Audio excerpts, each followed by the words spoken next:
এখনো সে বৃন্দাবনে বাঁশি বাজে রে।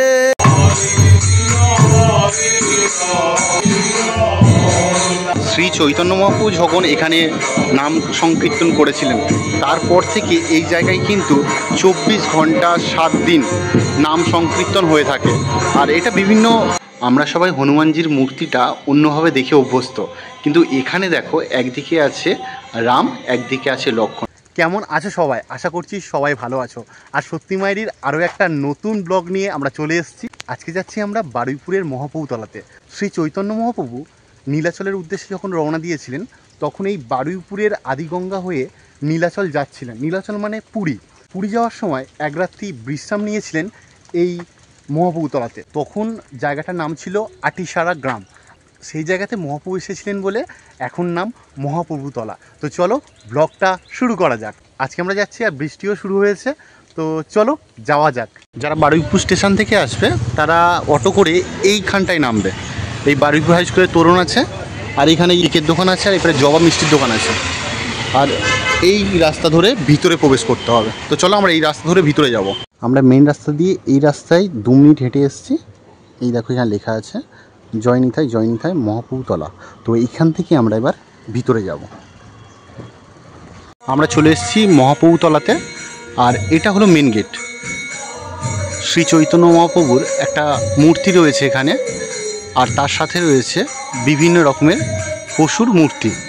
এখানে ময়ূর আছে, হাতি আছে, সিংহ আছে, বাঘ আছে, সেম ওদিকেও আছে।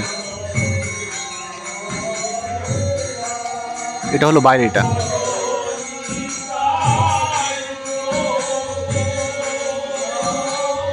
চলো এই পাশে গেট আছে, গেট দিয়ে আমরা ভিতরে প্রবেশ করব।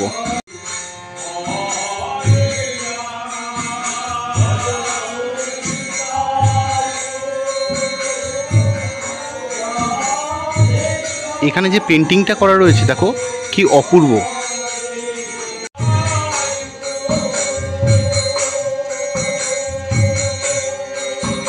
এই মেন গেটের ঠিক উল্টো দিকে রয়েছে শ্রী রামদাস বাবাজি মহারাজের মূর্তি এবং ব্যবহৃত জিনিসপত্র।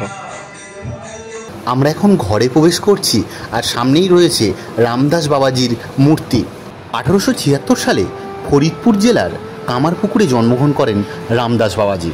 বাল্য নাম ছিল রাধিকা রঞ্জন। ছোটবেলা থেকে হরিনাম সংকীর্তনে ওনার অন্যরকম টান ছিল।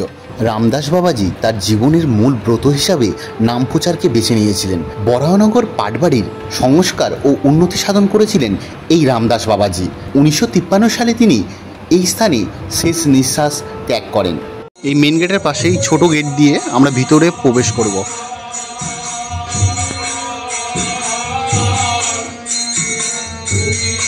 আগেই বাইরেটা তোমাদের দেখিয়ে দিই, তারপর আমরা মেন মন্দির প্রাঙ্গণে যাব। এই দেওয়ালে দেখো চৈতন্য মহাপ্রভুর বিভিন্ন লীলা ছবির আকারে ফুটিয়ে তোলা হয়েছে।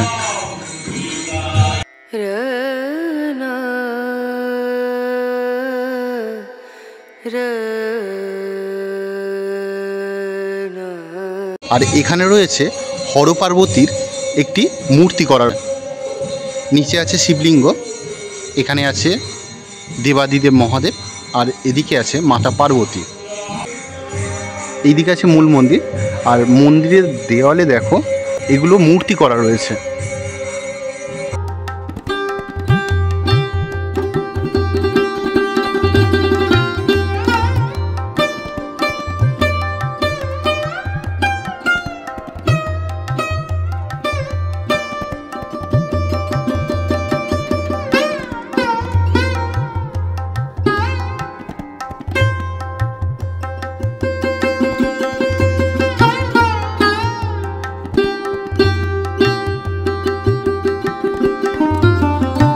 আমরা এখন প্রবেশ করলাম মেন মন্দির প্রাঙ্গণে।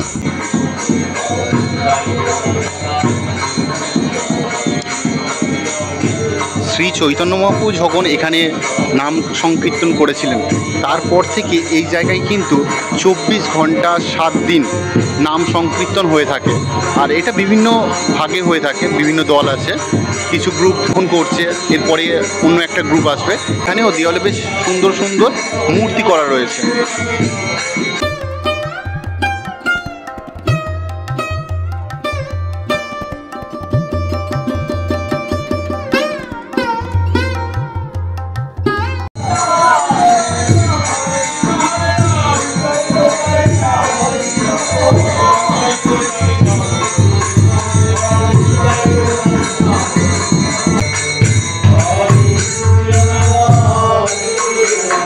অনন্ত আচার্য হলেন পরমেশ্বর ভগবানের চিরন্তন সহযোগী, সুদেবী বৃন্দাবনের 8 জন প্রধান কবির একজন। ভগবান শ্রী চৈতন্যদেবের বিনোদনের জন্য অনন্ত আচার্য রূপে অবতীর্ণ হয়েছিলেন।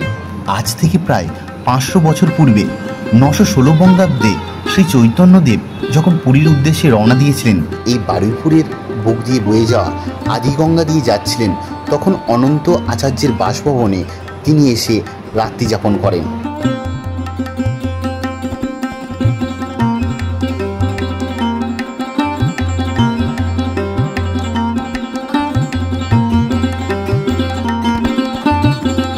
এই সেই স্থান যেখানে মহাপ্রভু অনন্ত আচার্য এবং মহাপ্রভুর আরও সঙ্গীরা নৃত্য করেছিলেন। আর নৃত্য করতে করতে জায়গাটা বসে গিয়েছিল, সেখানে মহাপ্রভুর পায়ের ছাপ তৈরি হয়েছিল। এখন যে পায়ের ছাপটা দেখছো, এটা হলো মহাপ্রভুর পায়ের ছাপ।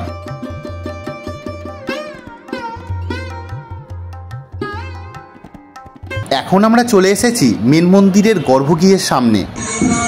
এখানে গৌরনিতাইয়ের মূর্তি রয়েছে, আর নিচে রয়েছে কৃষ্ণ আর রাধার একটি মূর্তি, আর পাশে দেখো এখানে রয়েছে একটা ছোট্ট গোপালের মূর্তি।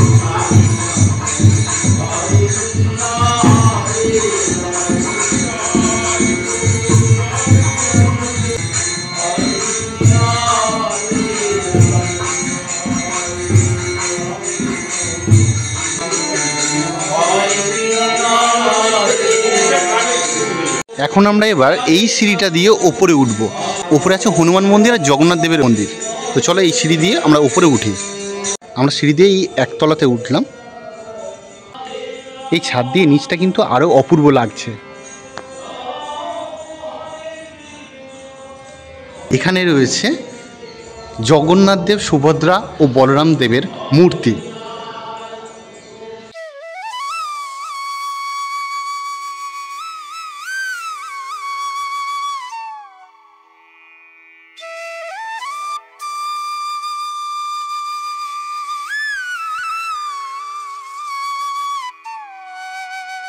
জগন্নাথ দেবের দর্শন করা হয়ে গেল, এবার আমরা বজরংবলীকে দর্শন করতে যাব, উপরে যাব, মানে এর উপরে মন্দির। আমরা একদম টপ ফ্লোরে চলে এসেছি। এখানে এই ফ্লোরের উপরটা দেখো, এখানেও কিন্তু অপূর্ব চিত্র প্রদর্শনী করা রয়েছে। আর এখানে রয়েছে বজরংবলীর মূর্তি। চলো আমরাও দর্শন করি আর তোমাদেরকেও দর্শন করাই। তবে এই মন্দিরের কাজ এখনও পুরোপুরি কমপ্লিট হয়নি, এখনও কাজ চলছে। আমরা সবাই হনুমানজির মূর্তিটা অন্যভাবে দেখে অভ্যস্ত। হনুমানজির কাঁধের ওপরে একদিকে আছে রাম, একদিকে আছে লক্ষ্মণ। এই মূর্তিটা কিন্তু সচরাচর দেখা যায় না, কিন্তু এখানে আসলে এই সুন্দর বিগ্রহটাকে দর্শন করতে পারবে। আমরা বাইরে গিয়ে এবার এই যে পুকুরটা আছে, এই পুকুরটার সামনে এবার আমরা যাব, আর এই পুকুরটার কি কাহিনী ওখানেই গিয়ে তোমাদেরকে বলছি।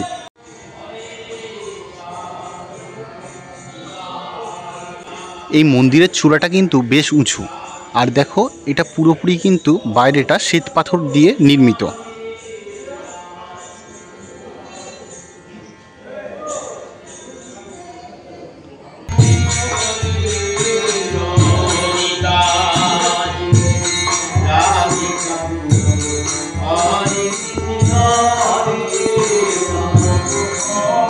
এই যে জায়গাটা দেখতে পাচ্ছ, এখানে ঘেরা রয়েছে, এখানে গোশালা রয়েছে।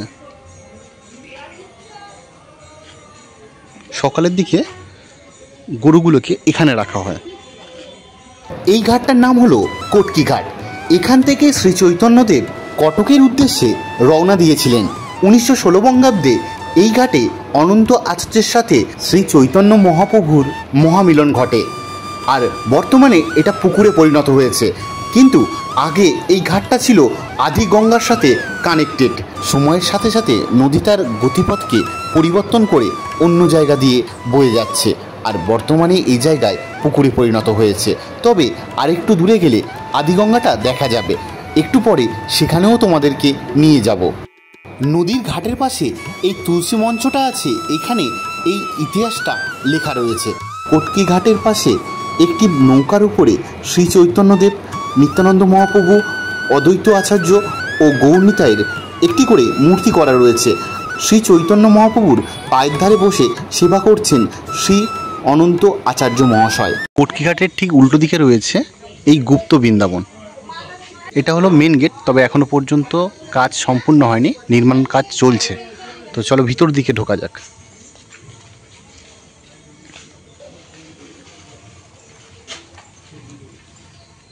সামনেই রথযাত্রা, আর এই মহাপ্রভুতলা থেকেও কিন্তু রথ বার হয়। এবারের রথ বার হবে দুপুর 12টার সময়। আমরা এই দিক থেকে ঢুকছি। এখানে দেখো বিভিন্ন রকমের মূর্তি করা রয়েছে। গুপ্ত বৃন্দাবনটা বেশ খুবই সুন্দর, সাজানো গোছানো, বিভিন্ন রকমের মূর্তি রয়েছে। আর এখানে দেখো বাগান করা রয়েছে, বেশ দারুণ লাগছে। বিভিন্ন ফলের গাছ রয়েছে, ফুলের গাছ রয়েছে, এখানে বিভিন্ন মূর্তি রাখা রয়েছে।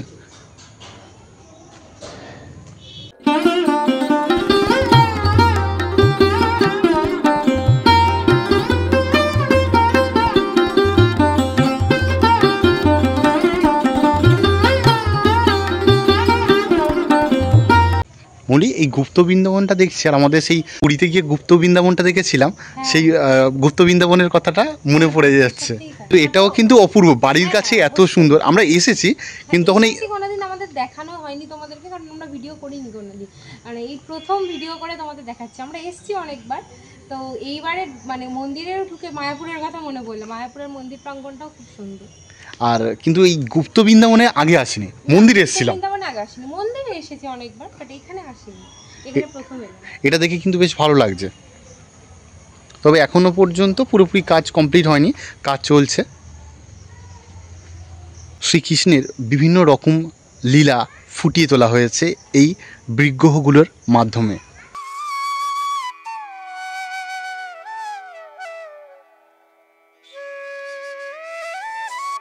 এই গুপ্ত বৃন্দাবনের ভিতরে কিন্তু খুব সুন্দর সিমেন্টের রাস্তা করে দেওয়া রয়েছে। তো বর্ষাকালে আসলেও অসুবিধা হবে না। আজকের একটু আগে যখন আমরা আসছিলাম তখন বৃষ্টি হচ্ছিল, তো এখানে তো বৃষ্টি হয়নি। তো যাই হোক, এখানে পরিবেশটা খুবই সুন্দর আছে। এখানে যে মূর্তিটা করা রয়েছে দেখো, এখানে হাতি আছে, তারপরে গরুর আছে, আর তার মাথায় আছে শ্রীকৃষ্ণ। আমরা ওদিক থেকে ঘুরে চলে এলাম, এবার এই জায়গাটা তোমাদের দেখাবো।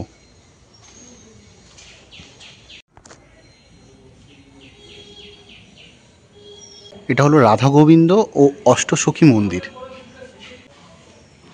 এখানে রাধা আর গোবিন্দ আছে, সাথে অষ্টসখী রয়েছে। আমরা এবার এই জায়গা থেকে সোজা এদিকে যাব, কারণ এদিকে যাওয়ার একটাই উদ্দেশ্য হলো, এই যে পুকুরটা দেখালাম ওটা তো আদিগঙ্গার সাথে আগে কানেক্ট ছিল, এখন বর্তমানে পুকুরে পরিণত হয়েছে। এই যে বারুইপুর থেকে আদিগঙ্গাটা বয়ে গেছে, বর্তমানে খালে রূপান্তরিত হয়েছে, সেটা আছে ওই সাইডে। তো চলো আমরা সেই দিকে যাব এখন। এইখান থেকে মিনিট 2 হেঁটে যাওয়ার পরে দেখতে পাবো আদিগঙ্গা আর সদাব্রত ঘাট। আমরা এখন আছি আদিগঙ্গার উপরে।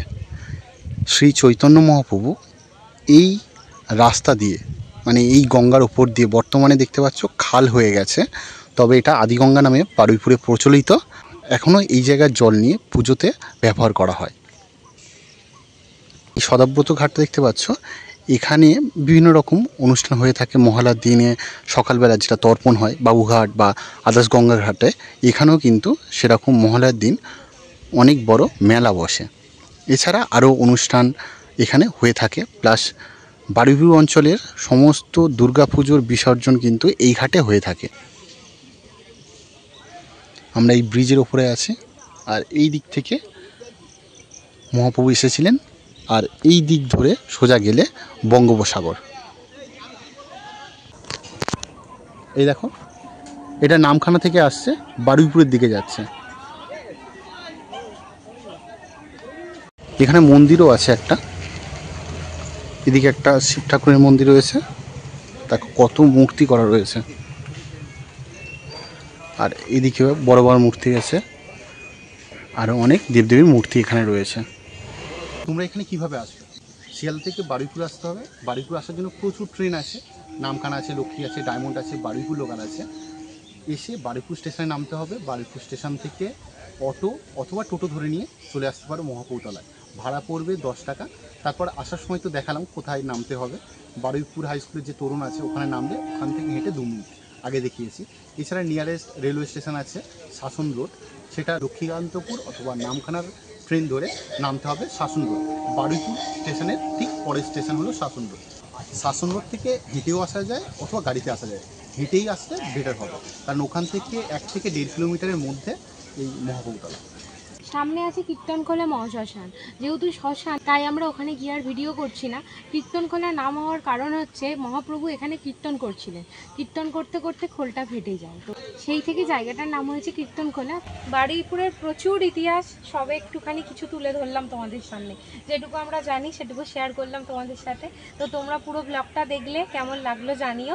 যদি ভালো লেগে থাকে তো please like, comment, share and subscribe করে দিও। আজকের মতো ব্লগ এই পর্যন্ত, দেখা হবে পরবর্তী কোনো ব্লগে।